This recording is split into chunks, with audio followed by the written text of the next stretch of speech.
is add some really nice sort of fluffy light texture.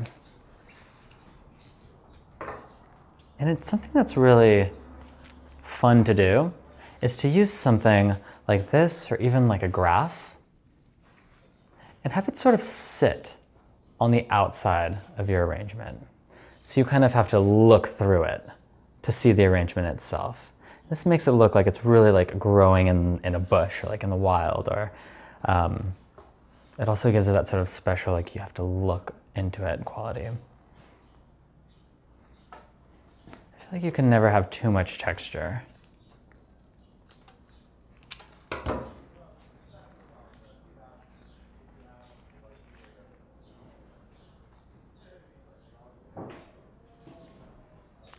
And you see how just that texture that you look through also helps pull the whole thing together, helps sort of polish it off.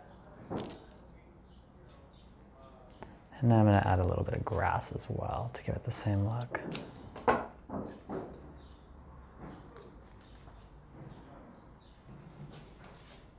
And a lot of this stuff you don't need access to a fancy market for. Like, you can probably find fruit branches anywhere in a neighbor's front yard, or grass on the side of the road. In the summer, Queen Anne's lace is pretty available on the side of the road everywhere. I think adding foraged material really gives your arrangements like a nice, interesting, unique quality.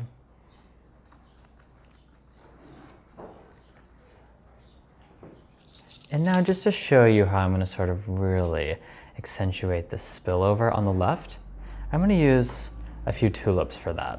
The shape is so nice, and something that's really cool about tulips is that the stem is so malleable that you can really just sort of warm it up in your hands and then just slightly bend it to get any shape that you want. You can also have it facing up and arching over. This is a smaller standard or more typical tulip, but you can also get really beautiful tall French tulips that are really, really nice. And I'm just gonna sort of tuck these in to the underside of my arrangement and really angle them in so they really fall over. Cool. So I'm using some of the clematis flower heads to sort of mask the stem a little bit so it doesn't look too stemmy, just like this sort of harsh stem falling out. So it's nice to sort of cover that up with either texture or maybe another delicate flower, just kind of stagger them on top. Now that I'm almost done, like I said, it's really fun to use something really interesting and unexpected that you probably wouldn't see in an arrangement. So I'm gonna use this pitcher plant. I'm just gonna use a couple of them, just kind of tucked in to my center here. This is gonna be my little element of surprise. I'm almost done with the front side of my arrangement. I feel like the color transition's nice. I think the shape is really working. I have this really nice area in the center here where I'm really highlighting some really beautiful specialty product in this negative space. I have my spill over on the side. I think one thing that I want to do is maybe add something a little more here. So what I'm going to do is pop in another one of these really pretty peonies just to fill in that space slightly.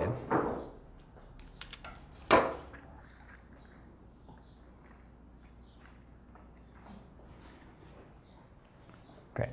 And see how just that one peony really helps sort of balance that out. And now that I'm almost done, I'm going to come in with some of this passion vine. So now, even though this flower is so beautiful, I'm going to take it off because I don't think that the color works with this, but it is a really incredible, incredible plant. It's one of our favorites. And it smells like tropical fruit. It's really incredible. So I'm just going to tuck the vine in on the side, and I'm just going to kind of wrap it around the base or the foot of my bowl. It's really going to give this that straight out of the garden, overgrown, wild look.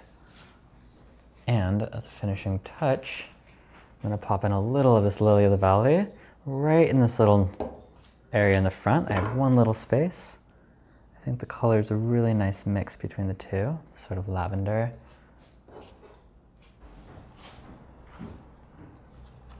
So I have the lily of the valley right here in the front.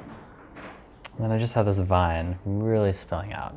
So right now I haven't filled in the back. So this would be great for a console table up against a wall obviously anywhere where you're not going to see the back. But if you're doing this for a centerpiece, now I'm going to talk about really quick how I would fill in the back too to really continue this color variation, and how it's really nice to use vine to sort of fall out and then trail along your tables. You can kind of wrap it around like candlesticks or whatever else is on the table. Now that I have this color variation, something that I like to do when I'm working double-sided is I like to mimic what I'm doing on the front on the back. So what I'm going to do is just bring in some more pink peonies here off to the side. So for this arrangement, I'm making it for a rectangular table. So there's two clear sides, front, back, and then the outside will make sure to look nice too, and we'll trail vine out along the tables. But if you're working on a round table, what I would do is use my Lazy Susan as a template. So I would use this to really set the parameter to make sure it's balanced and even on all sides. And I would just keep rotating. Same concept, but you're just rotating as you're working just to make sure that it's nice on all sides. Now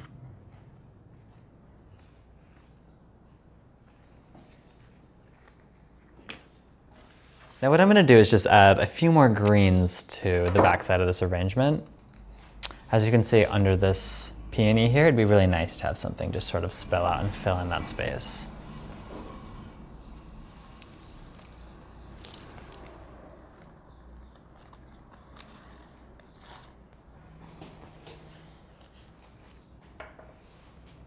And the spill that I have on this side, I alternated it. So it's on this side here, it's on this side in the back, just so that it also creates a little bit more balance. Great. And I think it's done. So now we're finished here. What we'll do is we'll set up a table, and I'll show you how I'll use vine to really sort of grow out of the sides along the table and wrap around candle holders.